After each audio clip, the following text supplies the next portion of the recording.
Now let's take a look here at example number 4. Let's suppose that the curve C is given by 3 plus 2 cosine theta, and that the curve C prime is given by 3 plus 2 sine theta. Can I find the area of the region that lies inside of both of these curves? Well, again, I'd go ahead and try to graph these on your calculator, being careful to note which graph is which. Now, I've gone ahead and graphed it here again in this software, and I can see that my 3 plus 2 cosine theta, that's going to be in my red. My 3 plus 2 sine theta is in blue. So I'm going to go ahead and come back here and color coordinate these again, just so I can recall on this page which one was which. All right, now I want to find the area that's in between them. So that would kind of be like this space in here, which, I don't know, is kind of like the shape of a lemon or a lime or something like that. I don't know. Okay, but there's some shape in here, and that's what I want the area of. Now, this is kind of tricky because, well, if I'm imagining standing at the origin, what directions do I need to turn in order to be able to view all of the points that are inside of there? Well, if I'm following these functions, again, I'll notice it's impossible for these functions to ever come out as negative values, and so I have no fear of ever looking behind me as I graph.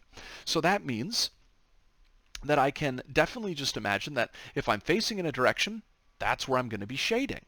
So to shade this whole thing, I'm going to need to kind of spin all the way from like 0 to 2 pi. But of course the dilemma in doing that is that as I shade from 0 to 2 pi, notice here I'm shading this space where I have my bigger function minus my smaller. And I don't really want that, right? I'm not just interested in the space that's between the curves. I kind of want this overlapping space. And notice here what I'm going to graph if I just do my difference between the larger curve and the smaller one is something kind of strange, because on this portion the larger curve is red, and on this portion of angles the larger curve is blue, and then it like switches back, and none of this is actually even shading the space that I want. So how in the world might I be able to find this particular region? This is, again, some of the complexity that comes with polar integration. The approach that worked on problem 1 may not work for problem 2. Well, here's something that I might be able to see. Let's suppose, for the sake of argument, that I can see this space here, this lemon space. What if I just actually completely ignored the blue curve? I can still kind of see here that I have like half of the lemon still now in view. And if I was to trace this, I could then see that this would represent, if I was to re-input this curve now, 3 plus a 2 sine, that represents about half of what I'm looking for. So the question would then seem to be, what exactly could I set my value of A at, and what could I set my value of B at so that I could sketch out just that space? That would get me about half of what I need. And notice I only really have to deal with the area enclosed by the red curve. Now, I have to think here about where these angles are. But of course I'll notice again, these angles are at the points of intersection of these two curves. So I'll state here that we want to find those intersections. So we want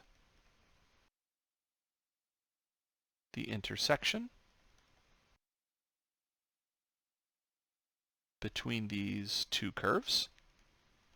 So let's see.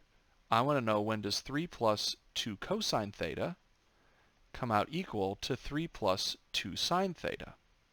Well, very clearly here I can subtract 3 from both sides. I can divide both sides by 2.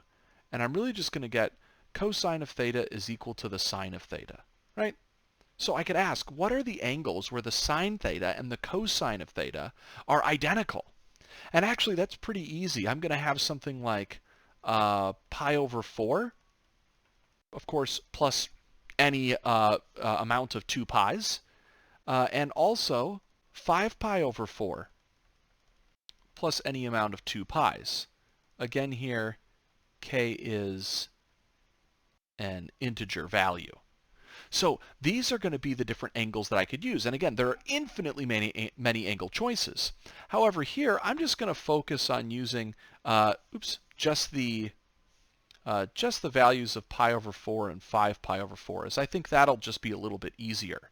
Notice then if I go back to the picture, I can imagine starting at the angle pi over 4, rotating to the angle 5 pi over 4, and then just integrating inside of the red circle, or the red curve.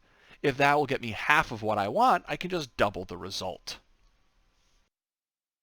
So the area that we're looking for is double the result of integrating from pi over 4 to 5 pi over 4, and we're integrating that red function, which had a 2 cosine theta.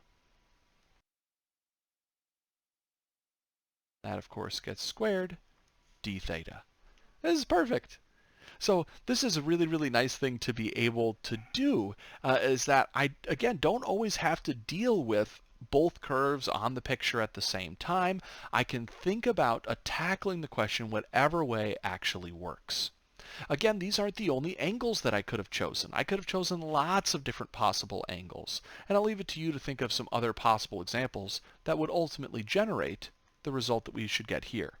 Again, I'm not going to go through the result here in this video, but I'll ask that you try to work through the problem on your own and see if you can confirm that the result here is going to be 11 pi minus 12 root 2.